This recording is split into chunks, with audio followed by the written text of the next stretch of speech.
Tracy's in Idaho. Hey, Tracy, how are you? I'm good, thank you. Good. Your question for John today. How can we help?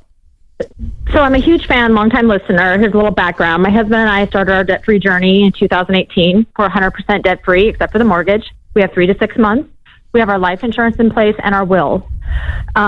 We paid off $40,000 in 18 months and live on one income and now invest just my income for retirement. My question today is in regards to our 18-year-old son who moved out in, sorry, I'm going to try not to get emotional, who moved out in 2019.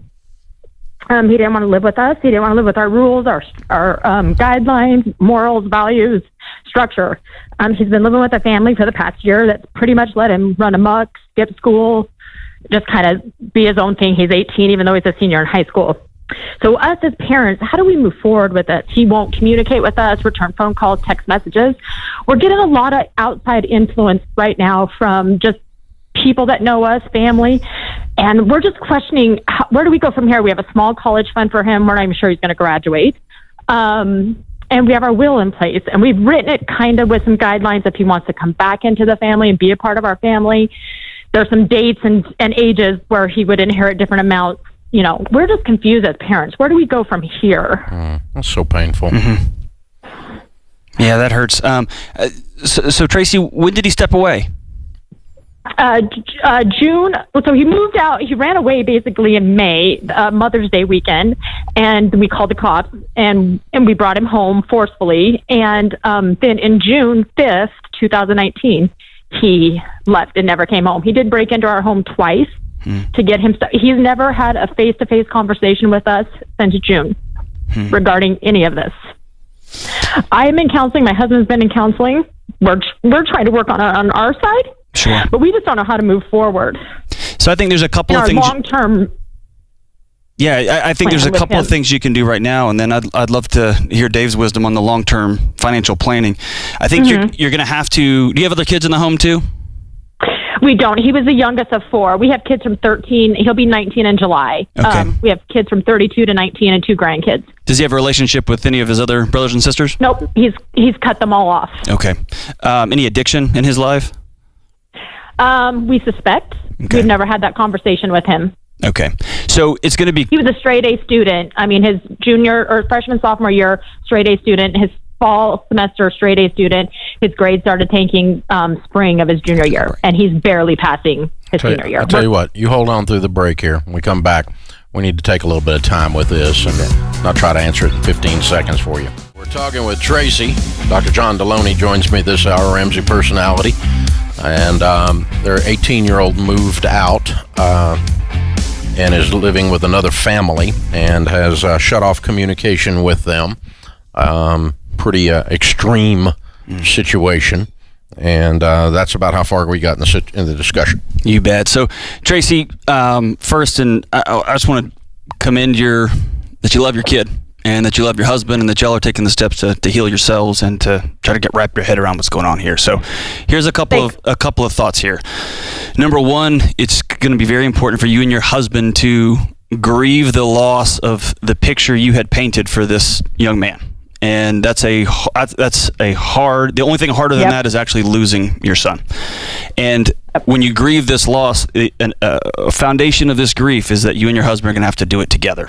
And so if you're seeing separate therapists for separate reasons, that's your business. But you're going to have to come together either with a family therapist or with a pastor that you trust, and grieve together. Because what happens is people grieve differently, and then you start comparing grief, and then you end up way further apart than when you started. This kind of stuff can drive a wedge in a marriage. That's right. So you have to be hyper intentional about staying plugged in and connected with your husband, and that means y'all are going to have to be graceful with one another as you grieve the loss of this, and then start to develop a new picture that's going to be more geared towards the reality that you face. The second thing is you're going to have to let your son know that you love him and that he's always can come home, but you're not going to give him a dime. And that you'll pay for the meal. And we haven't since October. Good. And that's going to test your soul like few other things will. And when he burns up the couches that he's sleeping on, and then he moves on to the next place and next place, everything in you is going to say, go run and rescue him. And so here's the issue that the parents are saying that they're the safe place, that we are the bad home. Sure, and we that, just found that out from, anyways. Well, so, of course. Yeah. These are the kind of twerps who take people in. Yeah, that's right. And when my sister comes over, we call her Aunt Tia Loca. When Aunt Tia Loca comes to the house and she gives my kids as much gum and Twinkies as they want, man, they love her for a few days, right? And then when Tia Loca leaves, we have a like a cleansing process, both physically and psychologically. And we love it when she comes and she spoils them rotten. But that's not long term, right? So this is going to have an expiration date on it, and the important thing is that y'all are there when he turns around, right? But not at his beck and call, and not feeding whatever things he's stumbled into, and making sure you and your husband are connected and united in this.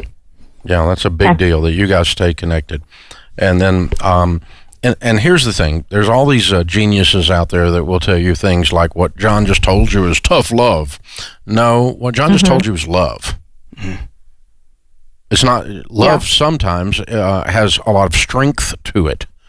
To hold someone, tightly, or to let them go, or whatever it is. It takes a lot of love to do that. So, what you're going through is very, very difficult. And what John said about the two of you being on the same page and not caring what everybody else thinks, the other stupid family or your relatives or your friends who all have an opinion and they're mostly wrong.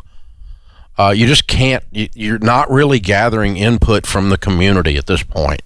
You've got to get aligned on what you guys believe to be right with the help of a good coach, a good counselor, and then lay out some steps that say, okay, the boundaries have been violated, and for you to return, here are the, here's what it's going to look like. You're always welcome under these circumstances.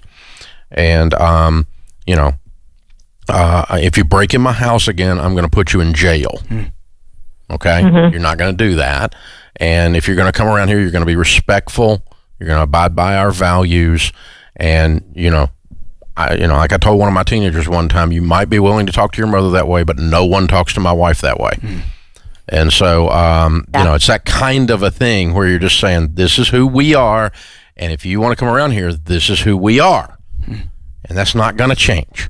And we're not going to suddenly allow you to smoke pot in the downstairs bathroom just because that makes you happy and the other family allowed that. Our values haven't changed. And so this is who we are. And we love you and we miss you dearly. And we're hurting because of this. But that. Now, as far as the money goes, again, you guys can do what you want. But I think that boundary is current situation we're not going to support, which John said, in any way. And, I am going to have a clause. I have a clause in my will today that my grown children, if they decide to go off the ranch, and one of them is going to do cocaine and live on the back of a yacht somewhere with our money. I don't think so.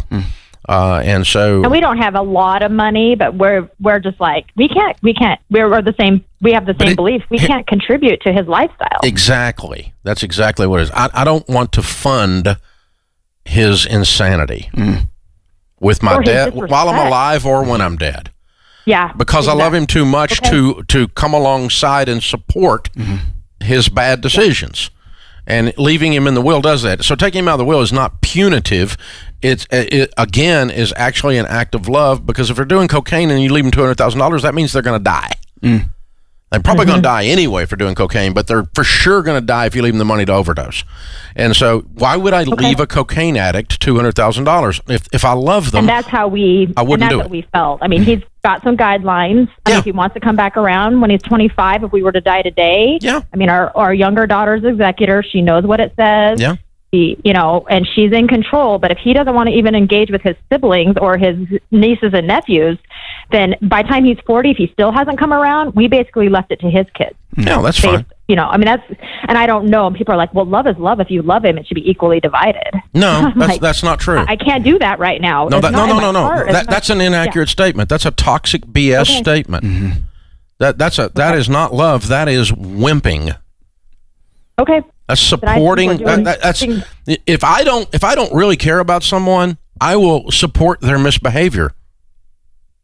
Or if I don't care about my kids, I'm gonna do the same things for both of them, whether it's accurate on one and hurts the other, right? Yeah. Love is Right. love, so I'm going to leave the heroin addict enough money to kill himself. That's a dumb butt statement. Well, it's not love. No, it's not.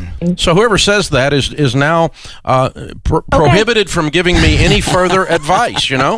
Whoever said that is prohibited from giving me. I no longer have this conversation with you. You're an idiot. That's what goes through my mind. I've got people in my life that have parts of their life that is so bizarre that I don't have conversations with them in those subject areas because it's not going to go well.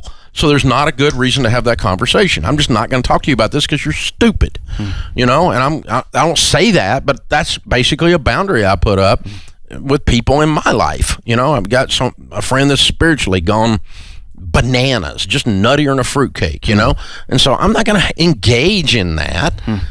If he wants to, but he doesn't get to speak into my life because he's off the ranch. I don't ask. You say this often. I don't ask broke people for their insight about money, right? Exactly. Right. And so, but I mean, once someone makes a statement that's inconsistent with the direction you're taking and that you and your husband believe to be correct, then you can love them, but I'm not going to have these conversations. You lost your right, you lost your vote in my life on this subject because you're being an idiot.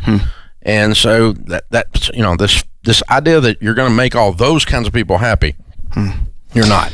But the boundaries here are going to... Wait a minute. That's the statement of somebody so codependent. Oh, man. That they can't breathe. You know what? I think it's a great point. You know who doesn't get a vote about their feelings in my life? My two kids. They don't get a vote because my wife does, and I've given her that permission to have a vote on how we're going to solve some of these solutions in our house. But I've got a 30-year view and a 40-year view and a 50-year view of the young man and young woman that we're raising. And so I'm not going to take a short-term easy way out and say, sure. We're playing a long game on this one. So kudos to you and your husband. Stay connected on this one and always look for opportunities where you can connect with your son. I'll give you a prediction.